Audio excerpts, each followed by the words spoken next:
দ্বিতীয় দফা নির্বাচনের আগে একেবারে প্রচারে ফাঁক তুললেন সাগরাইলের আইএসএফ এবং বামেদের প্রার্থী সমীর মালিক।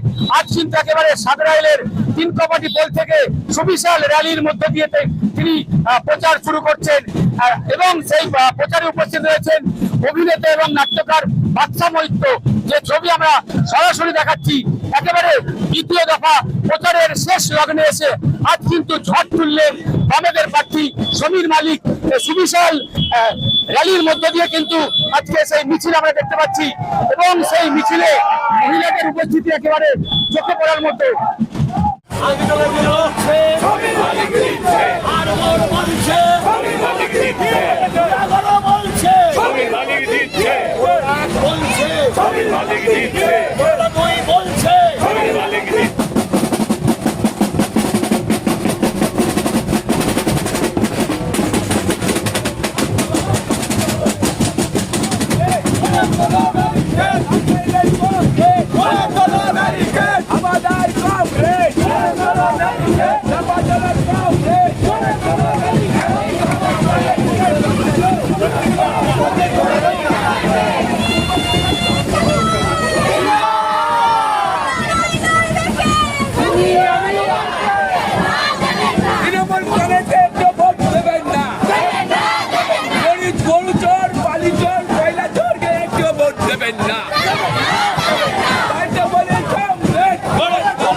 তৃণমূলের গোটাকে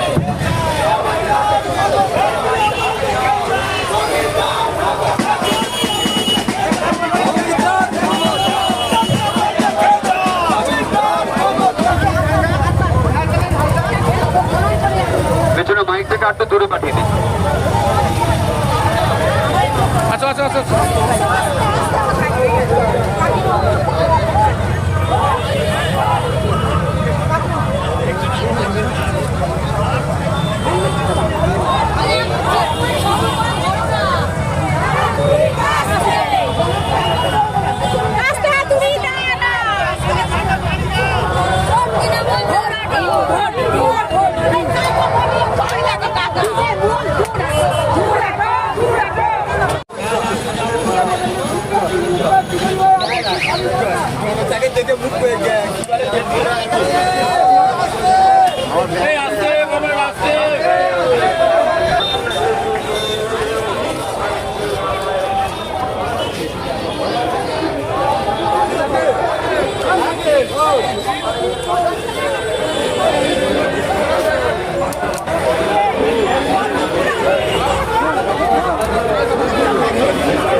বিপুল ভোটে জয়যুক্ত করুন।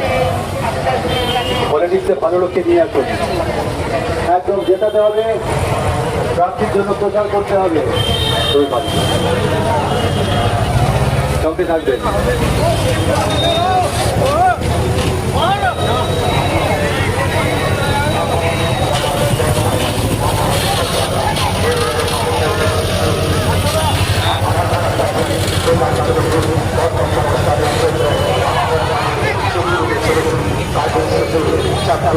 সঙ্গে থাকবেন।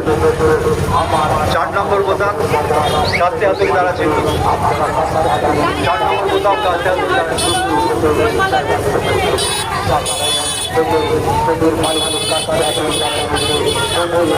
দেখুন, আমি বলেছি সাগরাইল বামপন্থ, সাগরাইল বামপন্থ কেউ রুখতে পারবে না, কারো রক্তু চক্রা উপেক্ষা করবে না।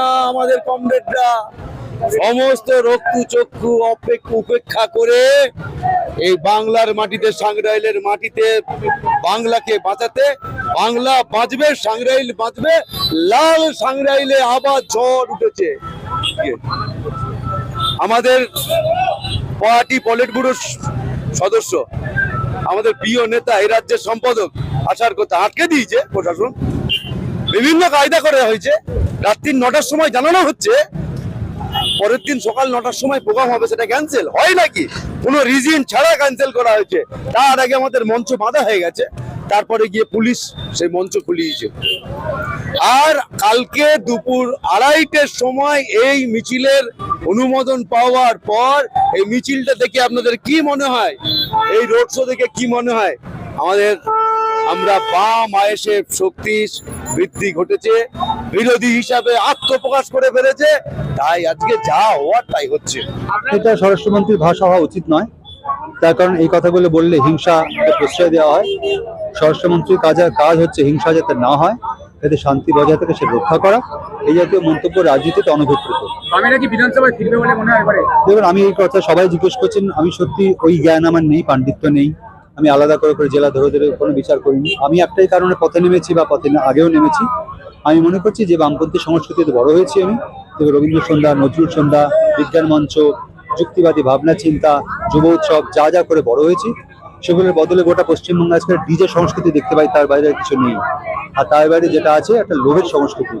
মানুষকে টাকা দিয়ে তার মুখ বন্ধ করে দেওয়ার চেষ্টা চলছে। এবং একই সঙ্গে গরিব মানুষকে টাকা দিয়ে তাকে অপমান করা হচ্ছে, তার কারণ বলা হচ্ছে যে আমাকে ভোট না দিলে লক্ষ্মীর ভান্ডার দেওয়া হবে না। এই যে স্পর্ধা তৃণমূল দেখাচ্ছে এবং বিজেপি একই জিনিস করছে, তারা একই কথা বলবে। তাই এই সংস্কৃতির বিরুদ্ধে পথে নেমেছি আমি। বিজেপি প্রার্থী, কি বলবেন? এটা খুব দুর্ভাগ্যের, কারণ অভয়ার বিচারের জন্য ভারতবর্ষের প্রধানমন্ত্রীর কাছে, রাষ্ট্রমন্ত্রীর কাছে অভয়ের বাবা মা 5 মিনিট সময় চেয়েছিলেন, 1 মিনিট সময় দেননি। আজকে তাকে প্রার্থী করেছেন, তা আমার কাছে তাদের যে আজকের যে অ্যাঙ্গেলটা আমার কাছে এটা হাস্যকর মনে হয়। হাওড়ার ডোম জুড়ে 26 কাটা জায়গা জুড়ে তৈরি হয়েছে অত্যাধুনিক ব্যাংকুয়েট। থাকছে একাধিক সুযোগ সুবিধা সহ নিজস্ব পার্কিং জোন। আপনার মনের মতো আধুনিক এই ব্যাংকুয়েটের ভাড়াও তুলনায় অনেক কম।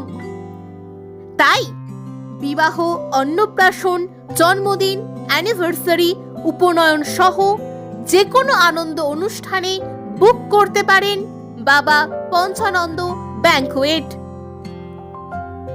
যানজটহীন এই ব্যাংকুয়েটটির ঠিকানা ডোমজুর ভান্ডারদহ কাকমারা পঞ্চানন্দতলা, সরস্বতী ব্রিজ এবং ডোমজুর বাজারের মধ্যবর্তী স্থানে বাবা পঞ্চানন্দ ব্যাংকুয়েট।